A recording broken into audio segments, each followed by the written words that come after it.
Bonjour, ici Mélissa Jacob et Laurent Paquin, tous deux de l'équipe Laurent Paquin, Mélissa Jacob. Donc aujourd'hui, Laurent, nous allons parler de quoi? Yes, aujourd'hui, dans le fond, dernièrement, moi et Mélissa, on a décidé d'aller suivre une formation qui est avec Bâtiments durables du Québec sur tout ce qui est LEED, les immeubles LEED, les certifications LEED, c'est quoi les prérequis que ça prend, etc. On a appris beaucoup. D'ailleurs, j'ai décidé aussi d'aller chercher une certification LEED suite à ça pour acheter plus de cordes à notre arc, on pourrait dire, là, à l'équipe. Fait que définitivement, on a appris beaucoup à travers ça, moi et Mélissa, puis on a décidé de le partager avec le grand public qui s'intéresse parce que définitivement, LEED puis tout ce qui est ESG, ça fait partie de l'avenir. On y échappera pas. C'est un must pour tout le monde. Fait qu'on a décidé de sortir plusieurs capsules dans les prochaines semaines, voire prochains mois, qu'on va vous expliquer c'est quoi LEED, ça consiste en quoi, puis qu'on va rentrer au fur et à mesure, on va rentrer plus en détail dans chaque produit LEED puis comment ça marche exactement pour les catégories LEED. Effectivement. Donc, Laurent est allé chercher sa certification pour aider nos clients.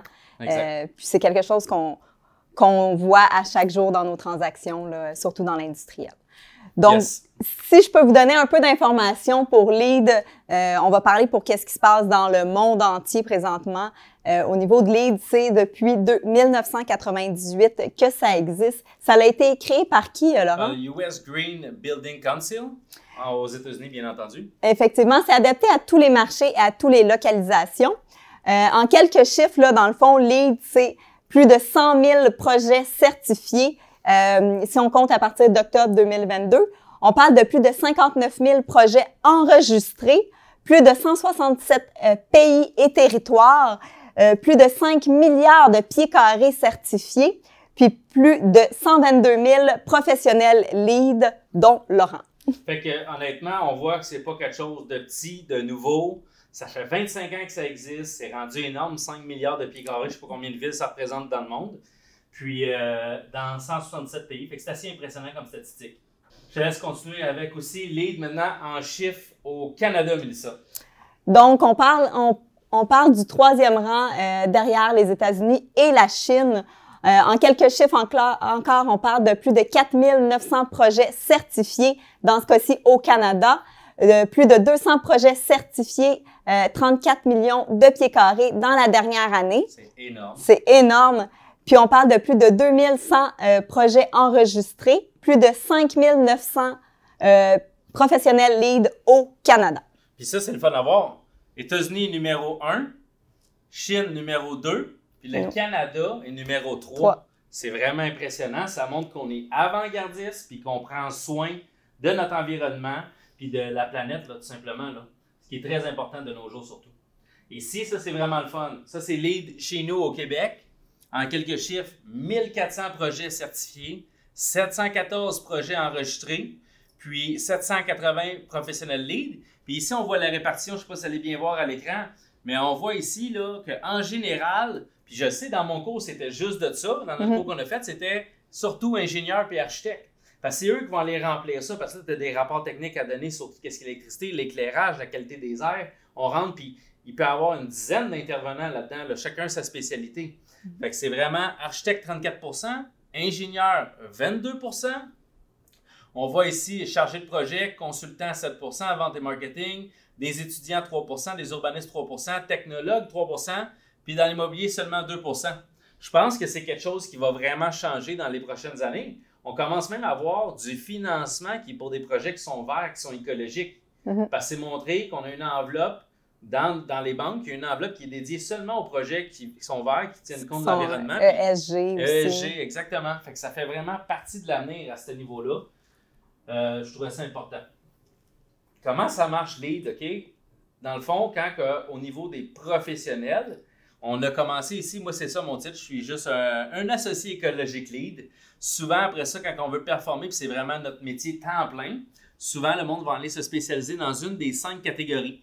Donc on a LEED ici, c'est BD plus C, là ça a été mis en français, qui est pour tout ce qui est nouvelle construction. On a habitation ici qui est plus pour le résidentiel, exploitation et entretien qui est Operating and Maintenance en anglais. On a ici AQ en français, DI plus C, fait que c'est design et intérieur construction puis aménagement de quartier. Ça, c'est pour des designs au complet de quartier quand on veut faire un écosystème, on pourrait dire. Fait que ça, c'est les 5 certifications qu'un associé écologique LEED peut aller chercher s'il veut vraiment step up sa game. on rentre dans plus de contenu, puis c'est spécialisé pour des types d'immeubles. Fait que c'est vraiment différent. Puis on peut finir Lead AP Fellow, qui est vraiment le summum, la crème. Ça, il n'y en a vraiment pas beaucoup dans le monde. C'est très, très rare. Là. Il y en a quelques-uns au Canada, si je me trompe. Fait que ça, c'est les catégories Lead là, qu'on peut aller chercher au niveau des certifications. Puis, bon, bien entendu, ici, on a les catégories d'impact. Tout le système de points est basé sur les catégories d'impact. Fait qu'on voit là qu'il y a un gros pourcentage qui est attribué là, au changement climatique. On a un autre 20 sur la santé humaine, un 15 sur les ressources d'eau, 10 sur la biodiversité, 5 sur l'économie verte et 5 sur la communauté, plus un 10 des ressources naturelles. Oui, fait qu'on voit ça, c'est comment que les systèmes y ont été basés. Puis ça donne réduire la contribution au changement climatique, améliorer la santé humaine individuelle, protéger et restaurer les ressources en eau.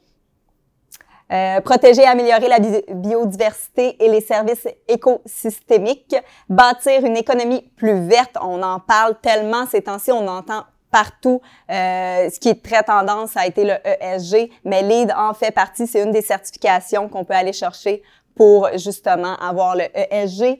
On parle d'améliorer la qualité de vie de la communauté et l'équité sociale, promouvoir les cycles régénératifs et durables des matériaux et ressources.